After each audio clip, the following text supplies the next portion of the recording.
நம்ம இப்ப பார்க்குற இந்த தோட்டம் பார்த்தீங்கன்னா, டோட்டலா ஒரு 5 ஏக்கர் 25 சென்ட் இருக்கக்கூடிய ஒரு அளவான தென்னந்தோப்பு சேலுக்கு பார்க்குறோம். இந்த தோட்டம் கரெக்ட்டா நம்ம செஞ்சேரிமலை பெல்ட்ல அமைஞ்சிருக்கு. நீங்க பொள்ளாச்சியிலேருந்து பல்லடம் போற மெயின் ரோட்லேருந்து கரெக்ட்டா 1 கிலோமீட்டர் வந்தீங்கன்னா, கட் ரோட், தார் ரோட் பேஸ்ல நம்ம இந்த தோட்டம் அமைஞ்சிருக்கு. இந்த தோட்டத்துக்கு ரோட் வசதி அப்படின்னு பார்த்தீங்கன்னா, ஏறக்குறைய ஒரு 400 அடிக்கு மேல நல்லாவே ரோட் பேஸ் கிடைச்சிருக்கு. தண்ணீர் வசதி அப்படின்னு பார்த்தீங்கன்னா, 2 போர்வெல் இருக்கு. சப்பு போட்டு இந்த ரிங் தொட்டி ஃபில் பண்ணி தோட்டம் ஃபுல்லா பாய்ச்சிட்டு இருக்காங்க. மரங்களோட வயசு அப்படின்னு பார்த்தீங்கன்னா, ஏறக்குறைய எல்லாமே 20 வயசு இருக்கக்கூடிய மரங்கள். எல்லா மரங்களுமே நல்ல காப்புல வச்சிருக்காங்க. இந்த ஒரு சைடு பார்த்தீங்கன்னா, நல்லா மெயின்டெனன்ஸ் பண்ணியிருக்காங்க. ஒரு சைடு மட்டும் கொஞ்சம் மெயின்டெனன்ஸ் கம்மியா இருக்கு. தோட்டம் நல்ல ஒரு மெயின் ரோடுக்கு பக்கத்திலேயே அமைஞ்சதுனால, நம்ம போக்குவரத்துக்கு ரொம்பவே ஈஸியா இருக்கும்.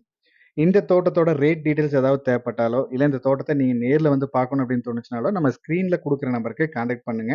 ஓனர் வந்து ரேட்ட வந்து வீடியோல போட வேணாம்னு சொன்னதுனால ரேட் சொல்லல. நீங்க ஸ்க்ரீன் நம்பருக்கு கான்டாக்ட் பண்ணிக்கங்க. இதே மாரி உங்களோட ப்ராப்பர்ட்டீஸ் ஏதாவது சேலுக்கு இருந்தாலும் நம்ம சேனல் நம்பருக்கு கான்டாக்ட் பண்ணுங்க. தேங்க் யூ ஃபார் வாட்சிங்.